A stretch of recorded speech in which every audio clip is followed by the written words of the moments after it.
এক সাহাবীকে জিজ্ঞেস করছে, আপনি বলেন তো নবী কেমন?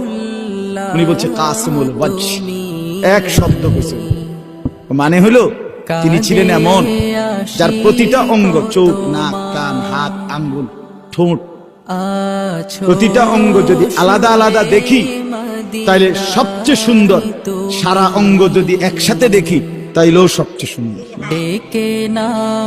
তিনি। আমরা আরেকজন কেউ আমনে কোন, আরেক সাহাবী আমনে কোন তো নবী কেমন?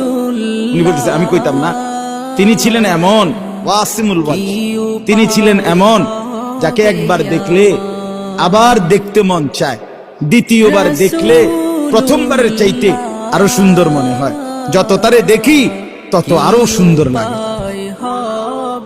তিনি রাসূলুল্লাহ সাল্লাল্লাহু আলাইহি ওয়াসাল্লাম।